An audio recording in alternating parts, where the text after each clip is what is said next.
moçada! Tudo bem com vocês? Espero que sim. Eu sou a Tati Pontes e eu tô aqui mais uma vez para a gente compartilhar a palavra de Jesus, o Evangelho conforme eu estudo, aprendo e procuro praticar na minha vida. O Evangelho de hoje é muito rico. Nós comemoramos a festa de Pentecostes, o envio do Espírito Santo e o nosso envio como discípulos, né? A palavra de São João, no capítulo 20, os versículos do 19 ao 23, que nos diz o seguinte: No fim desse dia, que era o primeiro da semana, estando trancadas as portas do lugar onde estavam os discípulos com medo dos judeus, chegou Jesus. Colocou-se no meio deles e disse: A paz esteja com vocês. Dizendo isso, mostrou-lhes as mãos e o lado. Então os discípulos ficaram contentes, porque viram o Senhor. Jesus lhes disse de novo: A paz esteja com vocês. Assim como o Pai me enviou, eu também envio vocês.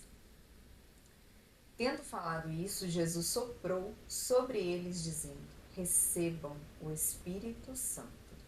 Os pecados daqueles que vocês perdoarem estarão perdoados. Os pecados daqueles que vocês não perdoarem não serão perdoados. É muito lindo que a palavra toda ela começa nos falando do medo, né? Nos traz o medo. Os discípulos trancados, com medo dos judeus, com medo de passarem, também forem, né, perseguidos e oprimidos como Jesus foi e passarem por tudo que ele passou. Eles não estavam prontos para passarem por aquilo tudo, né, para viverem esse amor até o fim. Porque, inclusive, aprendi ontem, né, no curso de teologia, muitas riquezas, muitas explicações sobre o projeto de Deus Pai em relação a Jesus, o projeto de amor e de salvação. E é lindo, é um projeto tão impecável, né? Zero defeitos no projeto, lindo, maravilhoso. E um projeto de amor infinito, incomparável, imensurável, capaz de medir, de gente tentar entender perto de onde possa chegar esse amor, né? E é um projeto que nada fez com que Deus Pai desistisse dele. Nada, nada, nada. Nem a morte de cruz. Nem a consequência de todos os atos de amor que Jesus praticou ao longo, né, da sua vida, ao longo ali, de toda a sua existência, mas nos últimos 3 anos ali da sua vida, ele pregou, praticou o amor, o acolhimento, a misericórdia, a compaixão. E Deus Pai e Jesus, né? Jesus e Deus Pai, Jesus, Deus é Jesus, né? Deus é Jesus. Então, eles em um ali, como Jesus nos fala na palavra, né? Eu estou em você e você está em mim, Pai. Assim eu quero, né? A gente quer que os nossos seguidores também estejam em nós, né? Que eles sejam um conosco, assim como nós fomos. E foi tão forte esse amor, tão grande esse projeto, que a consequência da cruz, né? Foi uma consequência do projeto de amor, não pôde parar. Não pôde parar esse amor, não pôde encerrar esse projeto, né? Tanto que estamos aqui. E os discípulos, naquele dia, no primeiro da semana, como conta aqui, né? 50 dias após a Páscoa, eles ainda estavam temerosos, eles ainda estavam angustiados, eles ainda tinham medos, receios, não sabiam ao certo como iria se dar esse envio, né? Eles já tinham presenciado a ressurreição, já tinham visto Jesus de algumas formas ali. No domingo passado a gente acompanhou a Ascensão, né? 40 dias após a Páscoa. E hoje, 50 dias após a Páscoa, Depois de 9 dias que os discípulos ficaram ali nesse lugar fechado, com medo, e em oração, né, pedindo em oração, chega Jesus. E o medo dá lugar à alegria. O medo, assim que Jesus chega, colocou-se no meio deles e disse: a paz esteja com vocês. Dizendo isso, mostrou-lhes as mãos e o lado. Então os discípulos ficaram contentes, porque viram o Senhor. O medo dá lugar à paz quando Jesus entra. O medo dá lugar à alegria. A gente fica contente.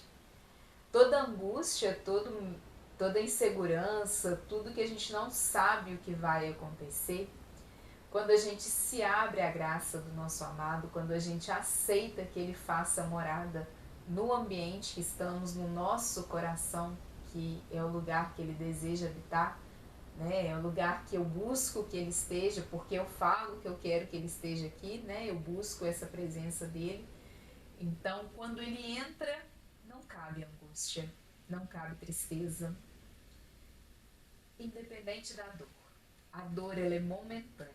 Agora, a tristeza, viver triste, só tem espaço no coração que ele ainda não habitou. Porque não cabe, né? Não cabe ele e tristeza no mesmo espaço. Os discípulos sabiam disso.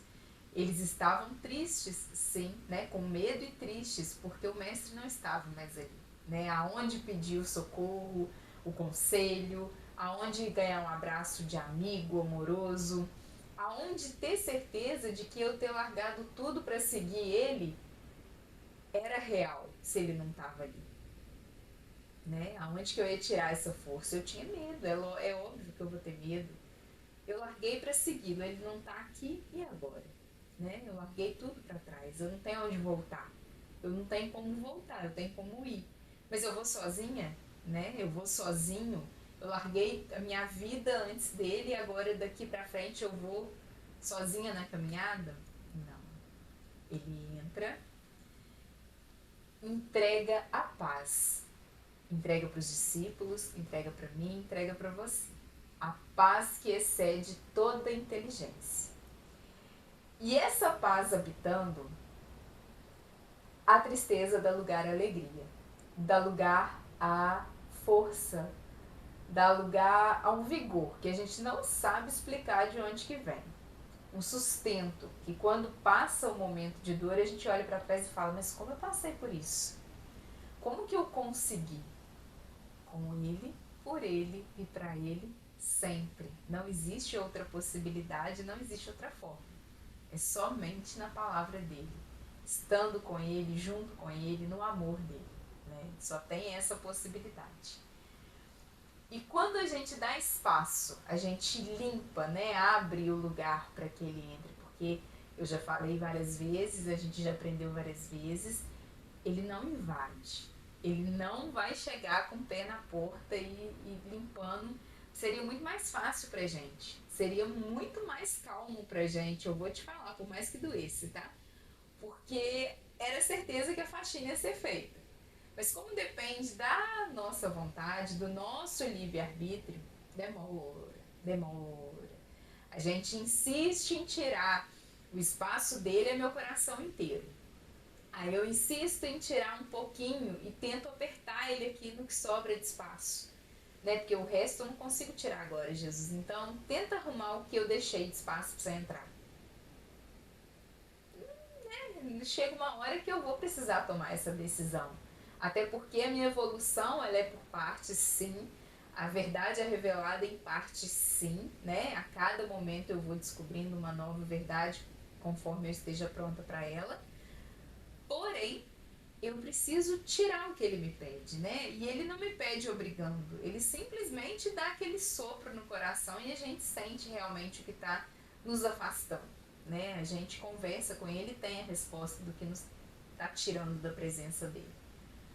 Então, quando ele entra, a paz reina, né? A alegria volta e aí ele continua falando. Depois que ele falou da paz, ele soprou sobre eles, dizendo: recebam o Espírito Santo. Quando a gente dá espaço para que Jesus entre. Quando a gente limpa o espaço para que ele entre, né? E sente essa paz que excede toda inteligência, a gente recebe o sopro do Espírito. Nós, cristãos católicos, por exemplo, a gente recebeu no nosso batismo, a gente no sacramento da crisma confirmou esse Espírito Santo que a gente já havia recebido. Uma vez que você recebeu, ele está aqui dentro. Ele não sai para dar uma voltinha e volta quando você chama vinde, não. Ele está aqui, eu recebi. Não tem como eu tirar ele daqui. A diferença que tem é que muitas vezes eu calo ele. Muitas vezes, ao invés de clamar, vinde Espírito, acende Espírito, queima Espírito, né? Me orienta Espírito, me mostra o caminho do conselho, da piedade, do temor de Deus, da sabedoria, do entendimento. Me mostra Espírito, me dá essa certeza. Eu não peço isso, eu fico ali, eu calo ele está aqui dentro, eu deixo ele calado. Muitas vezes ele quer até gritar com a gente, mas a gente grita mais alto e deixa ele quietinho aqui, não, porque eu tenho que ter razão, eu tenho que falar mais alto, eu tenho que responder, eu tenho que brigar porque certo é certo.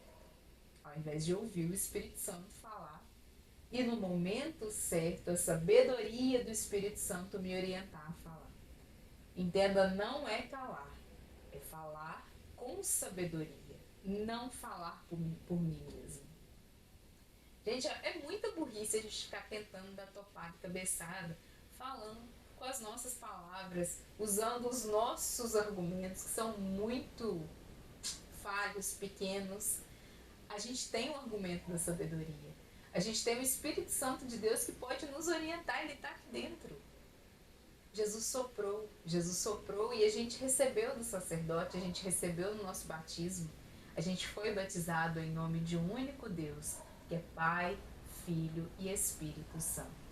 Não existe dois, é um único. E ele são três pessoas, Pai, Filho e Espírito Santo. Um único Deus em pessoas três, nos batizou. Então o Espírito Santo está aqui.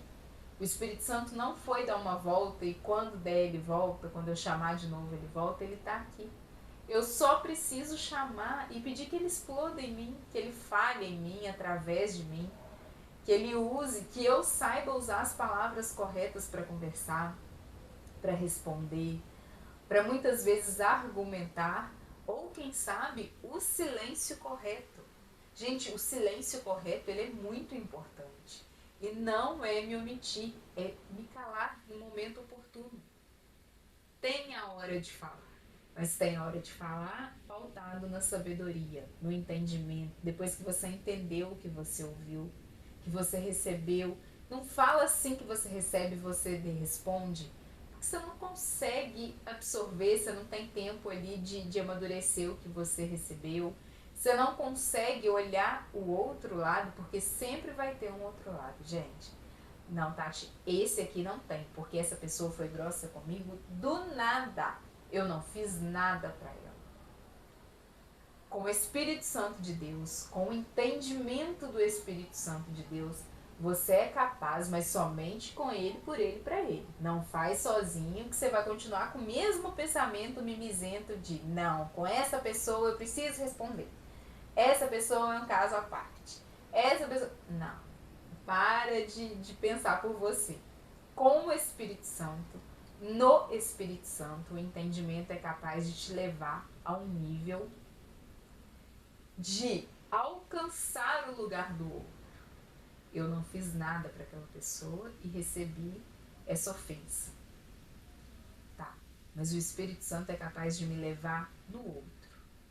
Entender que o problema realmente não é meu, entender que eu não fiz nada para merecer essa forma com que eu fui tratada, então eu não tenho um problema, o problema é da outra pessoa. E o Espírito Santo me leva à vida daquela pessoa, me leva à realidade daquela pessoa, me leva à escola daquela pessoa, me leva a compreender, a entender por que essa pessoa agiu dessa forma. E porque ela poderá agir novamente. E aí ele vai me blindar, porque eu preciso perdoar, mas eu não tenho a necessidade de reconciliar, que é voltar com o relacionamento com essa pessoa, né? Eu não tenho essa necessidade. O amor ágape que nos pede aqui na palavra, o projeto do amor ágape é o amor do perdão. É parar de carregar pesos desnecessários. Não, meu irmão me feriu. Eu não fiz nada para merecer essa ofensa. Eu não foi um troco, não foi uma... Eu falei alto e recebi 2 vezes mais alto. Ele simplesmente me feriu. Eu preciso ir na realidade dele. Eu preciso que o Espírito Santo me mostre a realidade dele. Me mostre o que tem acontecido com ele. A escola que ele veio. Por que ele agiu daquela forma. Para que eu perdoe do fundo do meu coração. Para que realmente eu não carregue mágoas mais dessa pessoa e desejo bem para ela. E a cura dessa escola que ela teve, a cura dessa dor que ela está tendo, porque pessoas feridas ferem. Então, se ele me feriu, é porque ele está ferido. Eu preciso orar por essa cura, eu preciso orar para que ele não fira mais outras pessoas.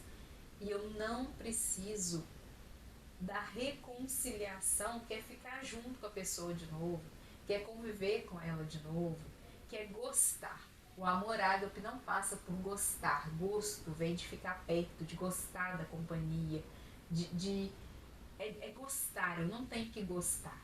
Não é um amor. O amor ágape não é paixão, não é aquela coisa que você tem que ficar, né, ali nutrindo. O amor ágape, ele não é algo que tem que ser alimentado. Ele existe por si só. É um amor que vai além da convivência, que vai além do grau de sangue, que é natural. É um amor entre irmãos, que é o nosso chamado. Assim, assim como o Pai me enviou, eu também envio vocês. A gente foi enviado para isso. A gente recebeu o sopro, a gente confirmou o sopro do Espírito Santo. E a gente foi chamado e enviado para isso. Essa verdade foi revelada para mim, essa verdade foi revelada para você. O que você vai fazer com ela? Engavetar? Padre Eduardo falou isso na homilia hoje, eu achei assim, de extrema necessidade. Você vai receber o dom do Espírito Santo e vai guardar numa gaveta? São 7 dons que a gente clama, que a gente pede para acender, não é para receber, é para acender, porque eu já recebi. Eles estão aqui, mas eles estão dormindo se eu não acordar eles. Se eu não treinar, se eu não exercitar, eles vão ficar aqui dormindo, quietinho, paradinho aqui, esperando eu clamar. Vinde Espírito, vinde Espírito. Me dá o dom da ciência, da sabedoria, do entendimento, temor de Deus. Vinde Espírito, sopra, acende, né? Reacende isso. A gente precisa clamar por esse fogo, né? A gente precisa clamar para que o nosso envio seja feito da melhor forma possível. Gente, o projeto de Deus é a coisa mais rica que a gente poderia ter recebido. Prova de amor maior não existe, né? O projeto de amor é tão forte, tão grande, que teve uma consequência de cruz e que a cruz não parou. E que nem até a cruz ele foi fiel por amor, para nos ensinar como a gente deve fazer. Ele nos envia hoje. E ele veio antes que nós, mostrando, deixou escrito, né? Os discípulos deixaram aqui escrito o que a gente precisa fazer. O que a gente tem que imitar, né? Imitar o homem de Nazaré, lindo, maravilhoso ali. A verdade foi revelada para mim, foi para você. E o que a gente vai fazer com ela? Levar, né? Que os nossos olhos brilhem a falar de Jesus. Que a gente exale o perfume de Jesus. Que a gente leve Jesus com todo o amor, com toda a confiança de que Ele é vivo, de que Ele é um Deus vivo, né? Que Ele não morreu, que Ele não passou, que não aconteceu há 2025 anos atrás. A cada nova Eucaristia acontece de novo. A cada novo irmão que eu acolho acontece de novo. A cada dor que eu consigo amenizar do meu irmão, que esse é o sentido da compaixão, né? Nunca tenha dó do seu irmão. Dó é um sentimento que paralisa, tanto você quanto ele. Ele fica ali como coitado, né? Porque fulano tem dó de mim, então eu fico coitado. E você fica paralisado de poder fazer algo em relação àquilo que você tem dó. Nunca tenha dó, tenha compaixão. A compaixão é capaz de fazer com que você busque meios e meios e meios para amenizar essa dor. para curar o seu irmão, para ajudar a curar, para que o seu irmão saia dessa dor ainda mais forte, mais feliz e renovado pelo Espírito Santo, curado e curando, né? Quanto mais pessoas curadas a gente tiver, mais pessoas serão curadas à frente, né? Essa é a nossa missão. Ele nos envia, ele conta com a gente. Amém? Até semana que vem. Tenha uma excelente semana, moçada.